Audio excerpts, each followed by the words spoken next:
कहा जाता है कि भगवान गौतम बुद्ध ने अपने जीवन काल में यही चतुर्मास बिताया था। यही वजह है कि बौद्ध धर्म के अनुयायियों के लिए कौसाम्बी की यात्रा एक विशेष आध्यात्मिक अनुभव मानी जाती है। यही कारण है कि हर साल लाखों की संख्या में श्रीलंका, कंबोडिया, थाईलैंड, म्यांमार और अन्य देशों से बड़ी संख्या में श्रद्धालु यहाँ पहुँचते हैं। मंदिरों की वास्तुकला में एशियाई शिल्पकला की झलक देखने को मिलती है, जो श्रद्धालुओं के लिए बेहद आकर्षण का केंद्र है। हर साल लाखों की संख्या में विदेशी पर्यटक और बौद्ध अनुयायी यहाँ पहुंचते हैं।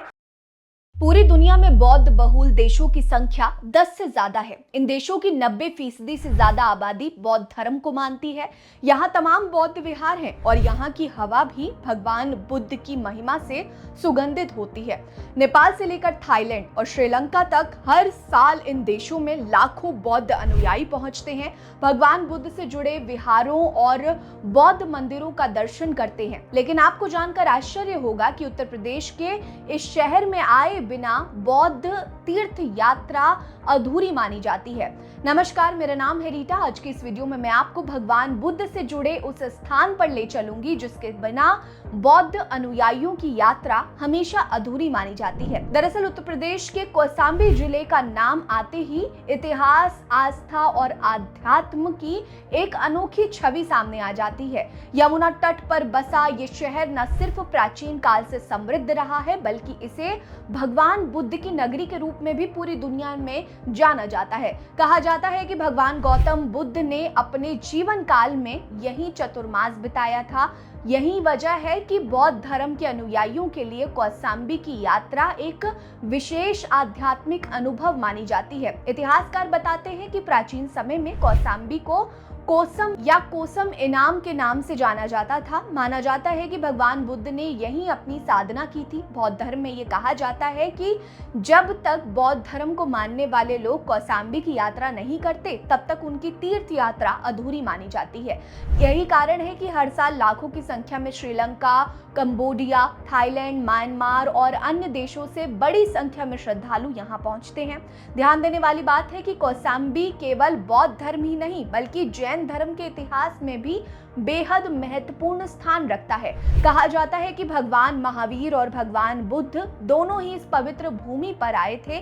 बौद्ध धर्म के प्रचार प्रसार में कौसाम्बी की भूमिका इतनी महत्वपूर्ण रही है कि ये स्थान एक समय आध्यात्मिक शिक्षाओं का केंद्र बन गया था। यहाँ के खंडहरों, स्तूपों और पुरातात्विक अवशेषों में आज भी उस गौरवशाली काल की झलक देखी जा सकती है। यहाँ की हवाओं में आज भी बौद्ध विरासत की सुगंध फैली हुई है। कौसाम्बी की बढ़ती अंतर्राष्ट्रीय पहचान को देखते हुए भारत के अलावा श्रीलंका और कंबोडिया की सरकारों ने भी यहाँ भगवान बुद्ध को समर्पित भव्य मंदिर बनाए हैं। ये मंदिर कौसाम्बी की पहचान को न सिर्फ भारत बल्कि पूरी दुनिया में एक नई ऊंचाई पर पहुंचाते हैं।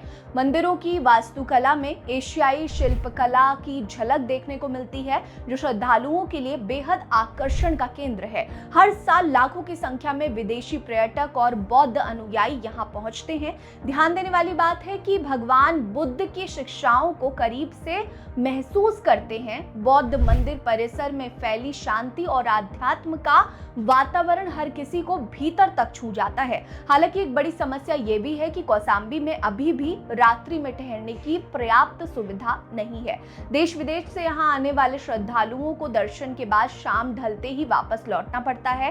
कई यात्री चाहते हैं कि वे यहाँ रुककर ध्यान और साधना करें, लेकिन ठहरने की सीमित व्यवस्था उन्हें ऐसे करने से रोक देती है। ऐसे में अगर सरकार की ओर से रात्रि विश्राम और पर्यटन से जुड़ी सुविधाओं को विकसित किया जाए तो ये न केवल बौद्ध अनुयायियों के लिए राहत भरा कदम होगा, बल्कि स्थानीय अर्थव्यवस्था और रोजगार के नए रास्ते भी खोलेगा। कौसाम्बी की यह ऐतिहासिक और धार्मिक धरोहर सिर्फ उत्तर प्रदेश ही नहीं, बल्कि पूरे भारत की सांस्कृतिक विरासत का अभिन्न हिस्सा है। यहाँ की मिट्टी में आज भी बौद्ध के अवशेषों की यह शांति और करुणा महसूस की जा सकती है, जो हजारों साल पहले से ही यहाँ की मिट्टी में समाई हुई है। आपको हमारी वीडियो कैसी लगी कमेंट करके बताएं। वीडियो लाइक करना मत भूलिएगा। चैनल जरूर सब्सक्राइब करिए, हमारे साथ बने रहिए। नमस्कार।